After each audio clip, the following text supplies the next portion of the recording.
आज एक हम बहुत ही पूछे जाने वाले सवाल के बारे में बात करेंगे कि क्या लड़कियों को माहवारी के दौरान नहाना चाहिए या नहीं।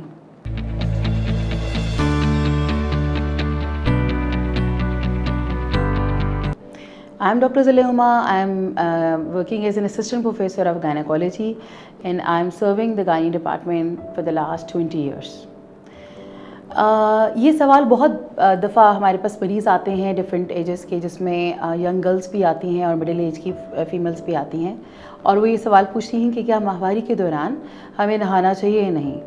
हमारे माशरे में बहुत सी मिथ्स के ऊपर बिलीव किया जाता है, जिस तरह के कुछ मिथ्स ये भी हैं कि अगर माहवारी के दौरान नहाया जाए तो या तो खून की रवानी कम हो जाएगी, यानी ब्लड फ्लो कम हो जाएगा। कुछ लोगों का ये कहना है कि ब्लड फ्लो ज़्यादा हो जाएगा, और कुछ लोग तो यहाँ तक कुछ लोगों का मानना है कि इसके ज़रिए से, क्योंकि सारा निज़ाम खुला हुआ होता है, नहाने के दौरान इन्फेक्शन चला जाता है और जो कि बाद में सेकेंडरीली इनफर्टिलिटी कॉज करता है, यानी बांझपन कॉज करता है।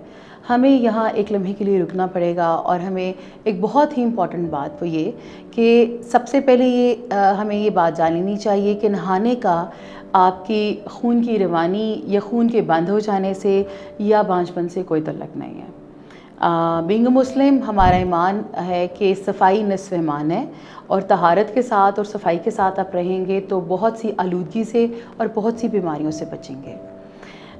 फ़ीमेल्स में हमें बहुत हेल्प करता है नहाना, ख़ास तौर पे अगर हम वार्म वाटर बाथ लें, यानी अगर हम कोसे पानी को इस्तेमाल करें, स्पेशली गर्मियों में सर्दियों में हम गर्म पानी को इस्तेमाल करें, या इवन गर्मियों में हम कोसे पानी को इस्तेमाल करें, तो उससे हमारी माहवारी के दौरान के बहुत से मसाइल हल हो सकते हैं, जिसमें कि अक्सर बच्चियों को ये कंप्लेंट्स होती हैं कि उनको क्रैम्प्स होते हैं, कमर में दर्द का होना, आगे नलों में दर्द का होना। ये चीज़ें बहुत अच्छे तरीके से कोसे पानी के इस्तेमाल से एड्रेस हो सकती हैं।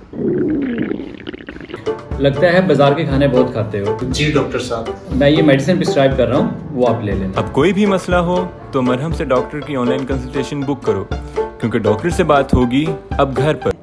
फिर उसके बाद क्योंकि माहवारी के दौरान आपकी हार्मोनल इम्बैलेंसेस इतने ज़्यादा होते हैं, उसकी वजह से बहुत सी मूड इंस्टेबिलिटी होती है, इरिटेबिलिटी होती है।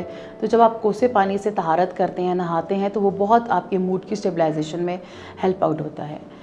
माहवारी के दौरान अगर पैड को टाइमली चेंज ना किया जाए और अपने सफाई का ख्याल ना रखा जाए, तो जो माहवारी का खून है वो आपके जिस्म के साथ लगा रहने के बाद बू पैदा करता है और बैक्टीरिया पैदा होते हैं।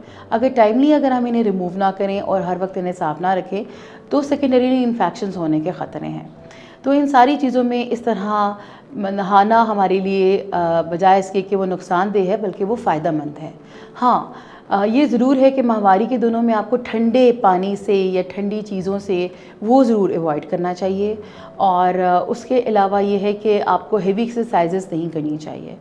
तो इसके बारे में अगर आप फर्दर कोई आगाही जानना चाहते हैं तो आप इन क्लिनिक या ऑनलाइन मरहम के थ्रू मेरी बुकिंग ले सकते हैं और फर्दर गाइडेंस ले सकते हैं।